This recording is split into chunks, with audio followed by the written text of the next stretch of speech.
अरब सागर हो गया था ना, हो ही गया था। कुछ बचा था क्या उसमें? हैं? हो गया तो हो गया। हो गया क्या? कंप्लीट हो गया। ठीक है। वो सागी भी करवा दी थी मैंने लास्ट में सबसे अंतिम। फिर जोजड़ी भी करवा दी थी, हो गया था फिर तो। हाँ, इसके बाद में क्या था? बंगाल की खाड़ी। बंगाल की खाड़ी, नदी तंत्र। अगर आपसे पूछे बंगाल की खाड़ी नदी तंत्र की प्रमुख नदियां कौन कौन सी है? चंबल और एक एक है क्या? बनास और? हाँ, मेन में नहीं पता नहीं है।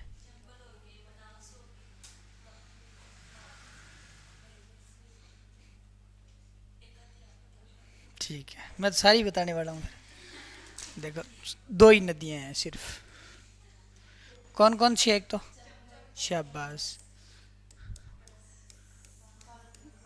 बाण गंगा एक तो, और एक कौन सी है? चंबल। नहीं है।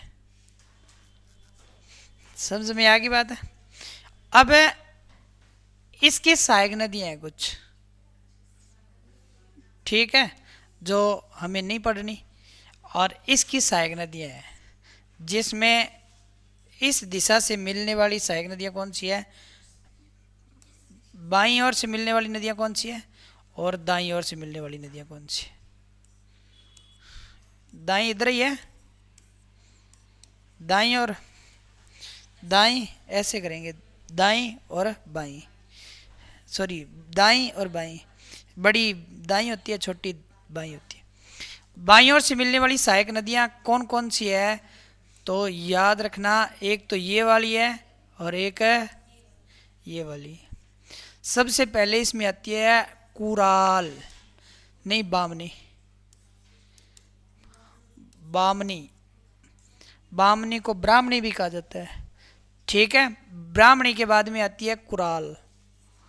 कौन सी राल? और कुराल के बाद में कौन आती है? शाबाश। तो कुराल के बाद में आती है बैनास, ठीक है। और बनास के बाद में कौन आती है इसमें मिलने वाली? बनास के बाद में आती है सीप। क्या आती है? सीप, ठीक है। और दाईं ओर से मिलने वाली सहायक नदी कौन सी आती है? तो एक तो राजस्थान में नहीं है जिसका नाम सिप्रा, शिप्रा नदी।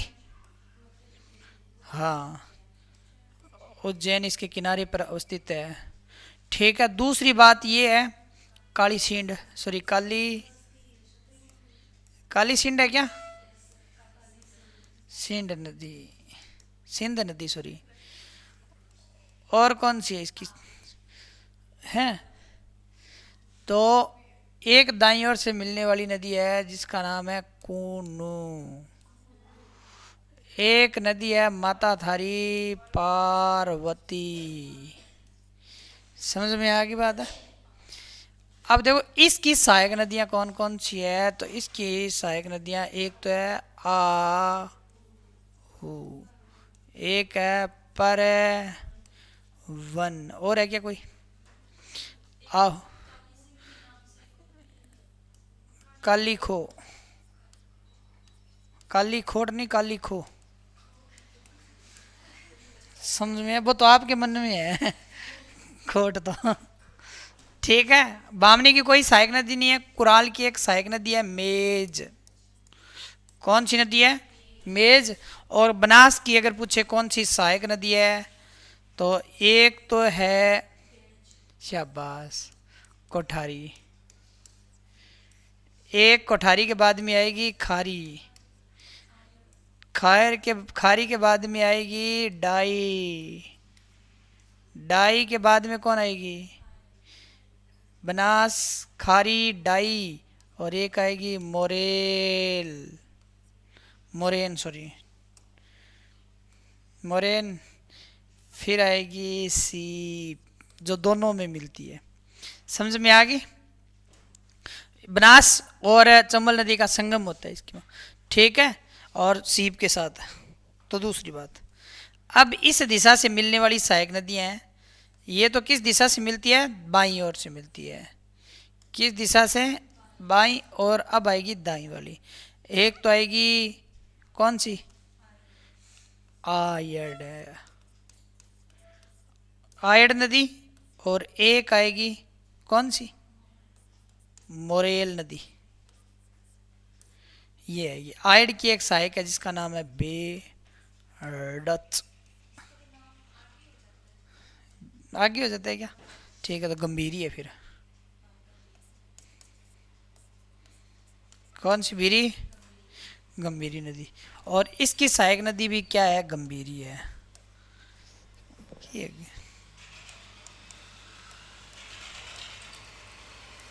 गंभीरी नदी, ठीक है, जो करौली की पहाड़ियों से निकलती है। ये क्वेश्चन पूछा जाता है।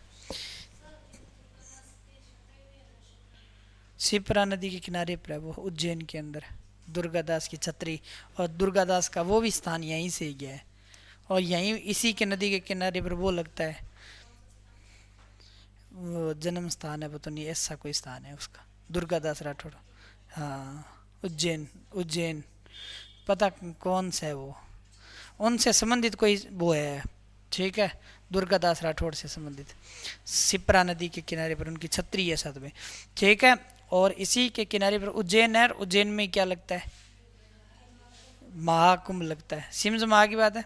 अगर याद रखियो कि एक तो कौन सी नदी, एक इसकी सहायक नदी है गोमती नदी, गोमती, गोमती। एक सावन है, नहीं ये सावन है, सावन भादो कोटा के अंदर है। वो किसकी सहायक नदी है? तो वो काली सिंध की सहायक नदी है। समझ में आ गई? सावन भादो नदी, सावन भादो बांध परियोजना, समझ में आ गई क्या नहीं? अगर मैं थाने यहाँ पूछ लूँ कि बाणगंगा नदी की सहायक नदी कौन कौन सी है? गंभीरी, सावन, गोमती, ठीक है। अगर मैं थाने पूछ लूँ बन्ना चांबल की सहायक किसी किसी है? चा किसी साइड ही बता दो। काली सीट, आहू कहाँ से आ जाएगी? हाँ, तो मैं तो महंगी महंगी पूछू, चंबल चंबल।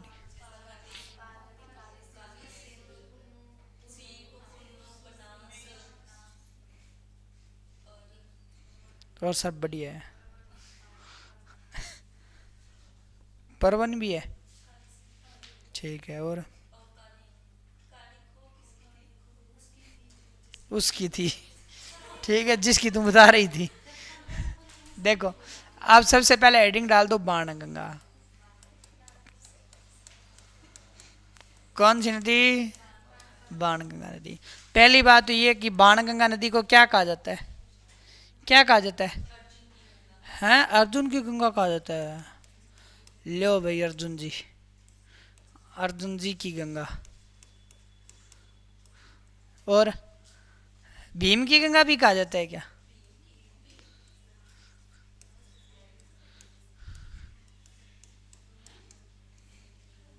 और रुंडित नदी, इसके प्रवाह क्षेत्र को क्या कहा जाता है?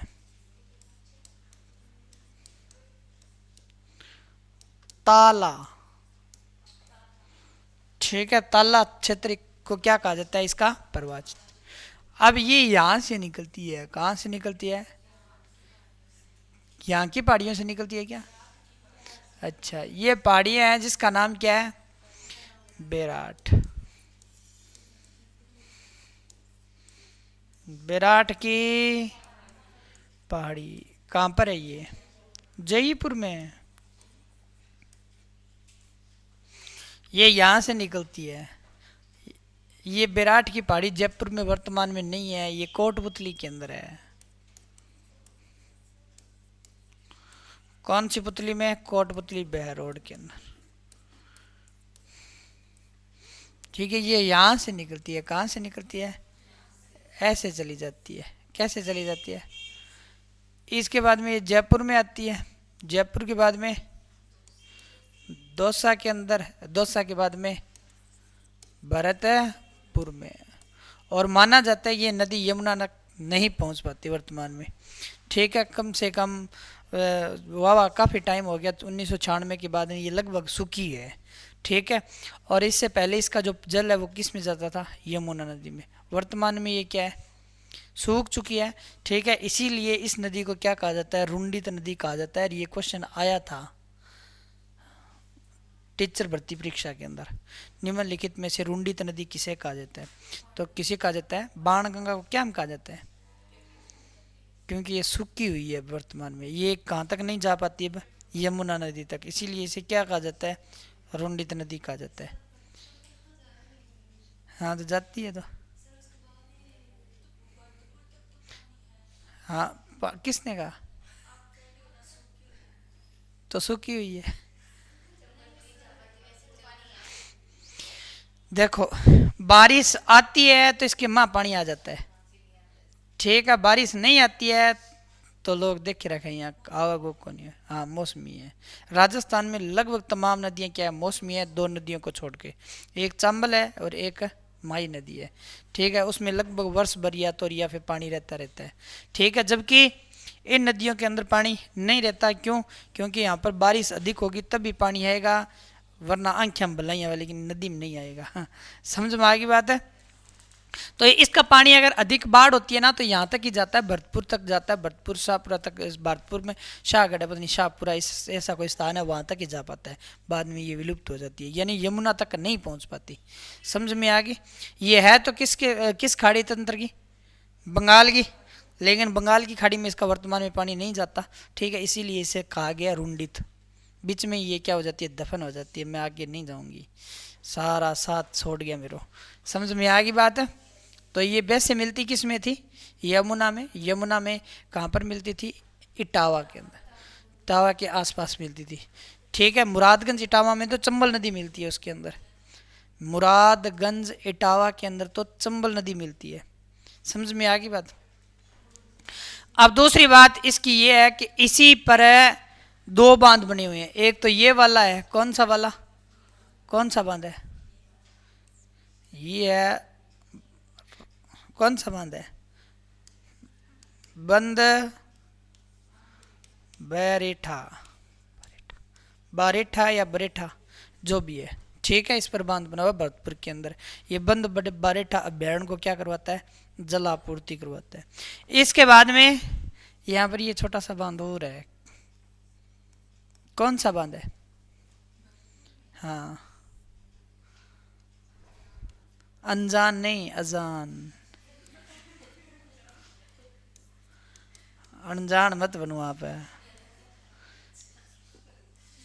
ठीक है, अजान बांध। और अजान बांध की अगर बात करें ना हम, तो ये किसको जलापूर्ति करवाता है, तो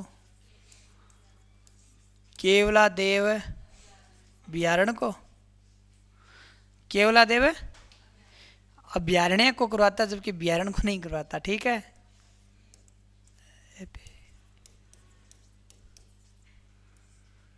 केवलादेव अभ्यारण्य को क्या करवाता है, ये वर्तमान में जलापूर्ति करवाता है। समझ में आ गई बात है। और इस नदी के किनारे पर एक सभ्यता का विकास ही हुआ है, कोटपुतली बैरोड के अंदर। कौन सी सभ्यता है, विराट ही क्या, क्या नहीं, हाँ विराट। ठीक है, अब अगर आपसे पूछे ना विराट सभ्यता है, ठीक है, इसका संबंध किससे है, हाँ लोक युगी, लोहा युगीन है या कांस्य युगीन है, महाभारत है या रामायण है, शाबाश। तो याद रखना लोहा युगीन है। कौन सी है, लोहा युगीन भी है, क्योंकि लोहे का सबसे पहले इस्तेमाल किस में किया गया था, सहायता का, महाभारत के अंदर किया गया था। तलवारें बनाई गई थी, सड़ मारे गए थे आदमी। ठीक है, तो अब देखो लोहा युगीन होगी, साथ में क्या होगी, ये महाभारत कालीन, साथ में और क्या हो जाएगी ये, क्योंकि विराट सभ्यता का जो संबंध किससे रहा है, बौद्ध से रहा है या नहीं रहा, बौद्धकालीन, बौद्धकालीन सभ्यता से। समझ में आ गई बात। अगर पूछे ना यहाँ पर कौन सा शेष है, अवशेष, किसके अवशेष मिले यहाँ पर? अरे अवशेष किसके मिले यहाँ पर? इसकी खोज किसने की थी? अमरनाथ घोष ने की थी क्या, या दयाराम साहनी ने की थी इसकी खोज? मेरी इसकी खोज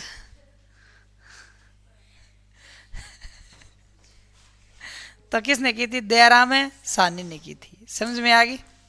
और याद रख लेना इसकी खोज पहले किसने की थी? कैप्टन बर्ट ने की थी 1837 के अंदर। ठीक है, 1837 में बाद में माना जाता है कि इसकी खोज किसने कर दी थी? कमलानंद घोष ने। कैप्टन बर्ट ने क्या खोजा था यहाँ से?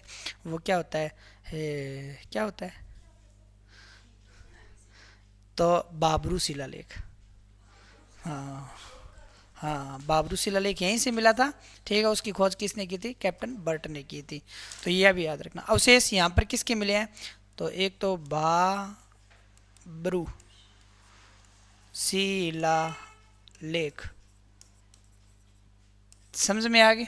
और यहाँ पर अवशेष किसके मिले हैं? बौद्धकालीन कालीन गोल मंदिर है क्या यहाँ पर? बौद्धकालीन गोल मंदिर। और यहाँ पर किसके अवशेष मिले हैं? मिनांडर, यूनानी मिनांडर की मुद्राएं मिली है क्या 36? ये क्वेश्चन आया था पिछली बार ग्राम सेवक में। यूनानी, कौन सी नानी?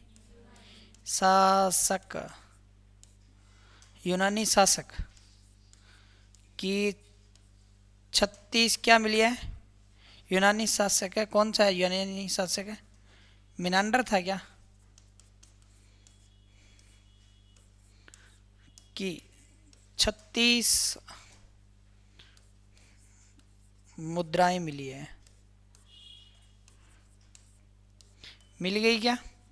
और क्या मिला यहाँ से? संकलिपि के अवशेष, संक लिपि के अवशेष। संकलिपि के अवशेष कैसे थे? शंख को बजाने वाले हु आपो। समझ में आ गई बात अब। तो संकलिपि का मतलब ऐसे अवशेष थे। गोल गोल लाडू, जलेबी, शक्करपारा। समझ में आ गई। यानी पहले यहाँ पर क्या है, किस लिपि का ज़्यादा प्रचलन था? शंख लिपि का। जैसे आपने सुना है कि जो कौन सी सिंधु घाटी सभ्यता है उसके अंदर किस लिपि का प्रचलन हुआ था सबसे ज़्यादा? है कौन सी? खरोष्टी। खरोष्टी, ये तो सुना था आपने, खरोष्टी लिपि। और खरोष्टी लिपि कैसी थी? ऐसी नहीं, इसे कहा गया था गोमूत्र लिपि। गोमूत्र लिपि नहीं, इसको खरोष्टी या गोमूत्र लिपि कहा गया था। जैसे बेल होता है, ठीक है, तो यहाँ चाल तो बगे जन वो केक रहे ये प्रकार की आकृति बनाता है। ठीक है, तो ऐसी ही आकृति बनाई गई थी। या फिर उस पर अलग ही एक आकृति और मिलती है, जैसे ऐसे, उसमें इन शब्दों का उपयोग हुआ है। लेकिन आर ये बड़ा आर नहीं है। ठीक है, उन्होंने अपने आप में ही बना लिए थे ऐसे। ठीक है, आप देखना वहाँ पर इस प्रकार के पता नहीं वो ABCD में बात करते थे, पता नहीं किस में बात करते थे, ऐसी लिपि का अवशेष उसके अंदर हुआ है, मिले हैं। सॉरी, समझ में आ गई। तो अगर पूछना संक लिपि के अवशेष कहाँ से मिले, तो विराट सभ्यता से। बौद्धकालीन गोल मंदिर कहाँ से मिला, तो विराट सभ्यता से। यूनानी शासक मिनांडर की 36 मुद्राओं आहत मुद्राएं कहाँ से मिली है, तो विराट सभ्यता से। और यहाँ पर बाबरू शिलालेख भी मिला है। ठीक है, बाबरू शिलालेख किसका है? अशोक का। समझ में आ गई बात है, यहाँ तक है, याद रखना भाई। और इसकी अजान बांध याद रख लियो ज़रूर ज़रूर। ठीक है, नेक्स्ट नदी कौन सी है? चंबल। कौन सा बल है? चंबल, वो लिखा दी थी ना। ठीक है, अब ये देखो कौन सी नदी है, चंबल नदी। चंबल नदी की अगर बात करें ना, तो पहले तो इसके अन्य नाम क्या है, अन्य नाम क्या रहे होंगे इसके अन्य नाम, क्या नाम है, जोर से बोलो। राजस्थान की बारामासी, और कामदेव, कामधेनु, ठीक है, और चरमनवती, और भी ये भी मिलता है ना। ठीक है, देखो अगर पूछे ना चंबल नदी को क्या कहा जाता है, तो नित्य वाहिनी, नित्य वाहिनी।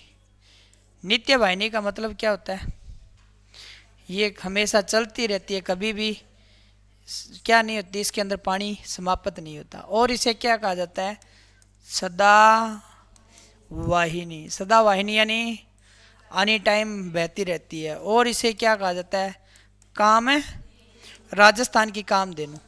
कामधेनु क्यों कहा जाता है, क्योंकि एक कामधेनु गाय की नस्ल होती है, वो एनी टाइम क्या देती है, दूध देती है, समझ में आ गई। तो ये एनी टाइम बहती रहती है। और दूसरी बात, और इसे क्या कहा जाता है, नित्य वाहिनी, सदा वाहिनी, कामधेनु, चरमणवती, और कुछ हैं बारहमासी, बारह मासी। बारहमासी क्यों कहा जाता है, 12 महीने बहती रहती है, जल्द कहा जाता है। ठीक है, और कुछ कहा जाता है कैसे, नित्य वाहिनी होगी, सदा वाहिनी होगी। और देखो राजस्थान की मोस्ट इम्पोर्टेंट नदी है, राजस्थान की यानी महत्वपूर्ण, महत्वपूर्ण क्या है, ये नदी है। किसकी दृष्टि से, तो जल उपयोगिता की दृष्टि से भी है, जल भंडारण की दृष्टि से भी है, ये भी याद रख लेना, और जैव संरक्षण की दृष्टि से भी।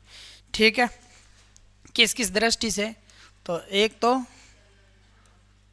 जल भंडारण, एक है जल उपयोगिता, और एक है जैव संरक्षण।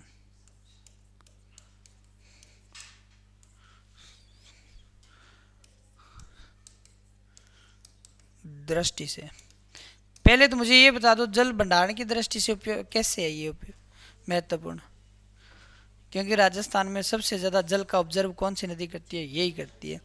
जल उपयोगिता की दृष्टि से यूज़ करते हैं क्या, किस में यूज़ करते हैं, पीने में, सिंचाई के साधनों में, और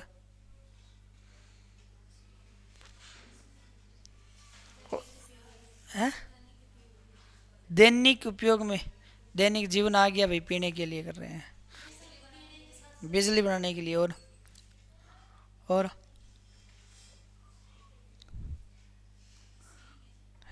यही है क्या, और कोई उपयोग आएगा क्या इसका। तो देखो उपयोगिता के अंदर क्या आएगा मंडा जी, उपयोगिता में एक तो आता है विद्युत, क्या आएगा, विद्युत उत्पादन होता है। एक आएगा मत्स्य पालन होएगा, एक होता है इसके अंदर क्या, पेयजल,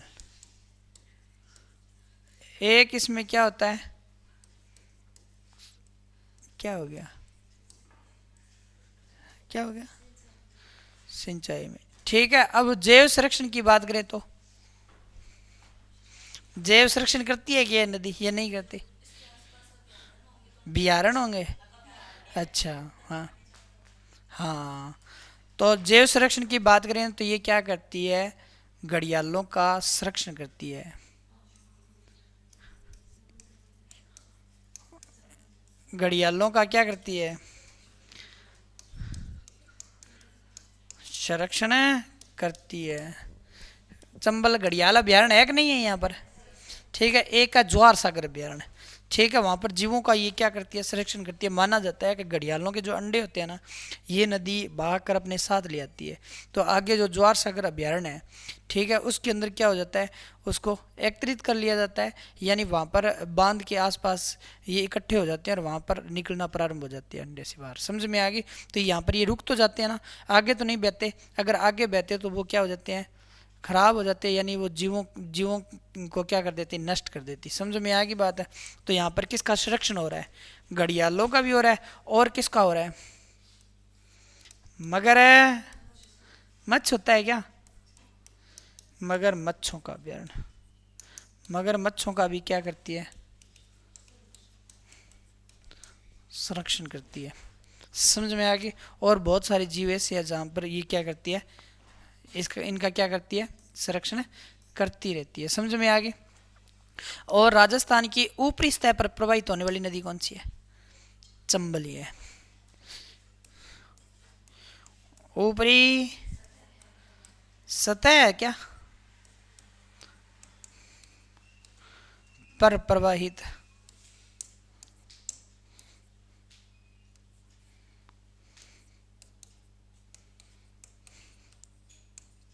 क्या है ये, होने वाली नदी ना घटियो नीर क्या। ठीक है। और दूसरी बात, ये ऊपरी सतह पर कहां पर प्रवाहित होती है, केसोराई,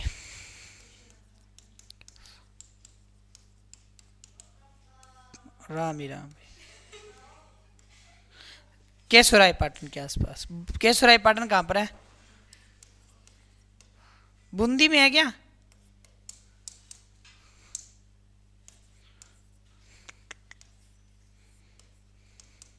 बूंदी। समझ में आ गई बात है। और इसकी कोई खास बात है क्या, ये राजस्थान की क्या बहुउद्देशीय नदी है, बहु उद्देशीय नदी है। बहुउद्देशीय नदी क्यों है ये, बहुत सारे काम सारी यही करती है क्या, ज़्यादातर यही करती है, खाना बनाना, बारी काटना, बर्तन धोना, कपड़े धोना, लगभग। अच्छा, पानी का उसमें ही हो जाता है, साफ बर्तन साफ करने में पानी से धो लेते हैं, बाद में गबा धोने में होता है कि नहीं होता। देखो इसके बाद में इसका उद्गम स्थान कहाँ से होता है, तो यहाँ से होता है क्या, नहीं यहाँ से होता है, ऐसे जाएगी ना, हाँ ऐसे जाएगी। यहाँ पर पहाड़ी है जिसका नाम क्या है, जाना, जाना पाव की पहाड़ियाँ। जाना पाव की पहाड़ियाँ है कहाँ पर वैसे, मंदसौर मध्य प्रदेश में। ठीक है। और यहाँ से निकलती है नदी, ये राजस्थान में प्रवेश कर जाती है, फिर ऐसे चलती है, कैसे चलती है, फिर ऐसे चलती हुई इसके माँ मिल जाती है, किसके माँ मिल जाती है। अब पूछेगा आपसे मिलन, मिलन स्थान कहाँ पर है, इटावा मिलगी, मुराद गंज, इटावा तहसील है, जिला कौन सा है, इटावा ही है क्या, मुरादगंज नहीं, आगरा है ये, आगरा का डाबरा, यूपी में मिल जाती है। ठीक है। और राजस्थान के कितने जिलों में प्रभावित होती है, 7 जिलों में या 6 जिलों में, 7वां कौन कौन सा हो गया, हाँ टोंक में बहती है क्या, तो चित्तौड़गढ़ आएगा, कोटा, बूंदी, सवाई माधोपुर, करौली, धौलपुर। 7वां कौन सा हो गया फिर, कहाँ से आ गया 7, भीलवाड़ा। अच्छा इधर आएगी पहले फिर भी तो जाएगी,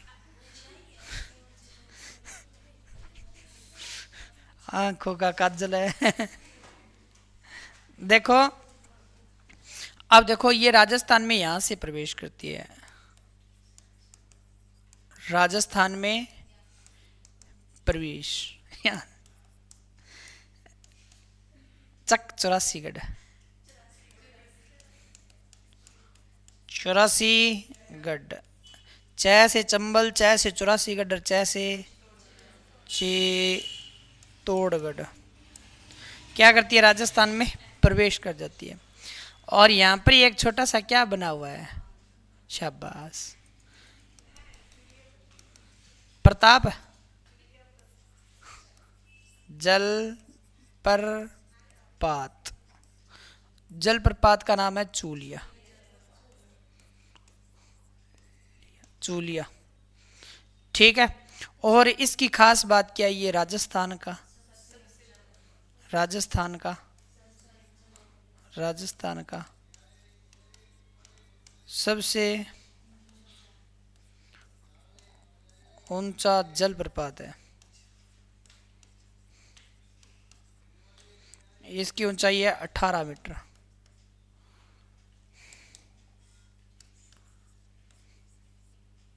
18 मीटर। और उस जो मैंने बांध करवाया था ना राजस्थान का सबसे ऊंचा बांध, उसकी ऊंचाई है 81 मीटर। ठीक है, क्या जो को जाखम बांध है, हो सकता है मैंने वहां पर 18 मीटर लिखा दिया है। ठीक है, तो इसकी ऊंचाई कितनी है, 18 मीटर। और अगर आपसे पूछे ना भी इसकी फिट में ऊंचाई कितनी है, तो 54 फीट ही है। समझ में आ गई बात। दूसरी बात यह है कि चूलिया जलप्रपात कहाँ पर है, चित्तौड़, च से चंबल, च से चूलिया, च से चित्तौड़गढ़, चित्तौड़गढ़। समझ में आ गई बात है। इसके बाद में ये बहती है यहाँ पर, यहाँ चित्तौड़गढ़ के बाद में कहाँ पर जाती है, यहाँ पर जाती है कोटा, कौन सी दी, बूंदी के बाद में सवाई माधोपुर के बाद में कौन सी रोली, करौली के बाद में धौलपुर। अब माना जाता है कि मध्य प्रदेश और राजस्थान के बीच में कितने किलोमीटर सीमा का निर्धारण करती है, कितने किलोमीटर सीमा का निर्धारण करती है।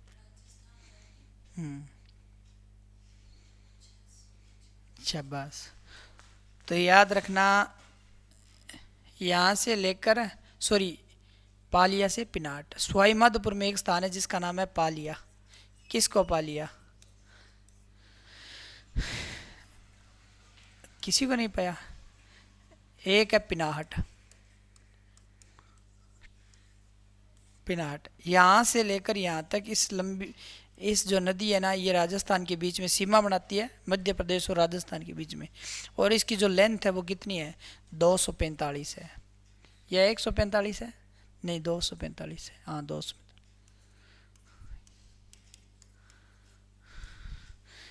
ठीक है, इतनी है ये। और ये राजस्थान में कितना प्रवाह करती है, 135 किलोमीटर करती है। हाँ, नहीं है, 171 माई नदी राजस्थान में प्रवाहित होती है। ठीक है, राजस्थान में ये 100 कितनी बहती है, 35 किलोमीटर बहती है। जबकि वर्तमान लेटेस्ट डाटा के अनुसार ये 222 322 किलोमीटर प्रवाहित होती है। ठीक है, और वर्तमान में इसकी लंबाई कितनी है, 1051 है। पहले कितनी थी, 966 थी। ठीक है, पहले मानव द्वारा निर्मित, अब उपग्रह के द्वारा इसको बताया गया भी इसकी लंबाई है वो कितनी है, इतनी है, कितनी है, इतनी है, 1051। याद रखियो। समझ में आ गई क्या यहाँ तक, या नहीं है ये। अब देखो इसके बाद में क्या है, इस नदी पर है कुछ बांध है, चंबल नदी घाटी परियोजना। इस पर परियोजना जिसका नाम क्या है, कौन सा बल है, नदी घाटी परियोजना।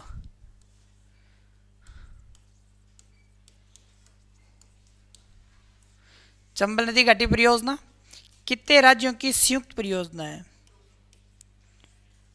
कितने की, 2 की है। एक तो एक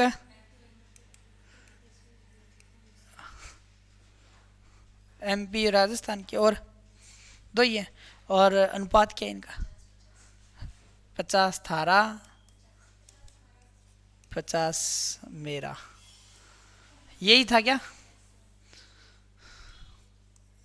50-50। अब दूसरी बात, चंबल नदी घाटी परियोजना के तहत इस नदी पर कितने बांध बनाए गए? शाबाश, 4 बांध बने हैं, गए। जो विश्व में क्या है, एकमात्र नदी है जो 100 किलोमीटर में 4 बांध बने हुए हैं। माना जा रहा है ये विश्व की एकमात्र नदी।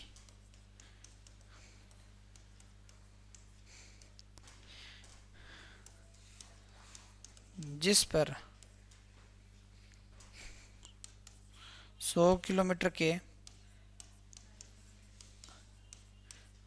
दायरे में 4 बांध बने हैं।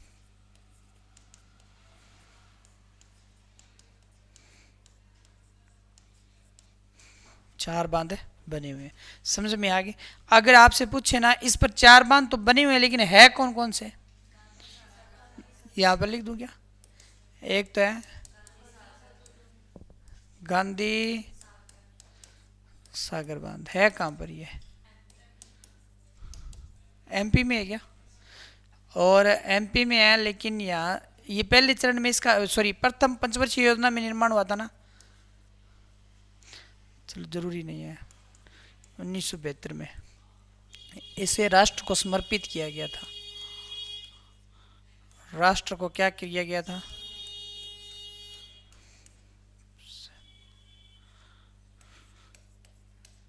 सही है क्या?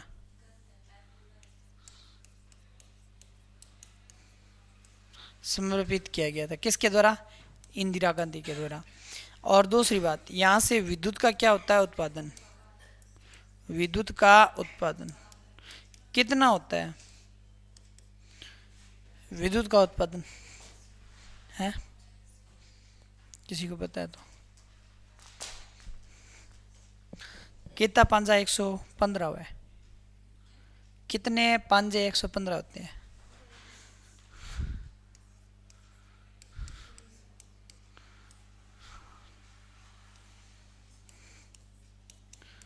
तेई पांजा 15 ही होते हैं? नहीं पता। 21 पांजा 105, 22 पांजा 110, 23 पांजा 115 मेगावाट विद्युत का उत्पादन होता है। विद्युत का क्या होता है, ये बात जरूर याद रख लेना, समझ में आ गई? इसके बाद में कौन सा है दूसरा, कौन सा है? राणा प्रताप सागर।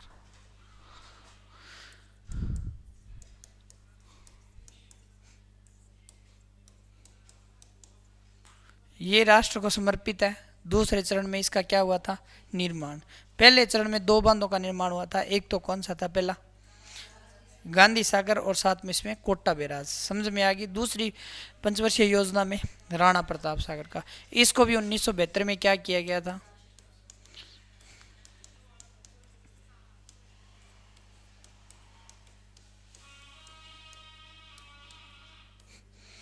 समर्पित। और यहां से इसकी खास बात क्या है? पहली बात ये, चंबल नदी घाटी, घाटी परियोजना का सर्वाधिक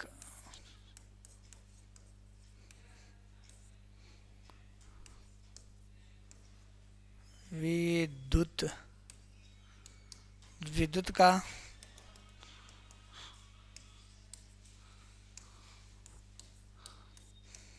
उत्पादन करने वाला बांध है, करने वाला बांध, सॉरी बांध, ठीक है। अगर पूछे ना राजस्थान में जल भंडारण की दृष्टि से, राजस्थान का पानी भंडारण की दृष्टि से की दृष्टि से क्या ये सबसे बड़ा बांध है? कैसा है? कौन सा? राणा प्रताप सागर। कौन सा? राणा प्रताप सागर सबसे बड़ा बांध है कि नहीं है? है। दूसरी बात ये है, पूर्वी राजस्थान का सबसे बड़ा बांध, ये भी याद रख लेना। और इसके बाद में ये विद्युत का उत्पादन करता है कितने मेगावाट? कितना मेगावाट करता है? कितना चौका 144 होते हैं, सॉरी कितना चौका 172।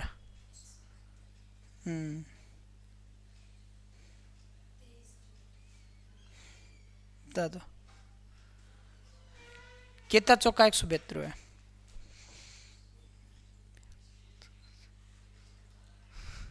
बता दो बता दो।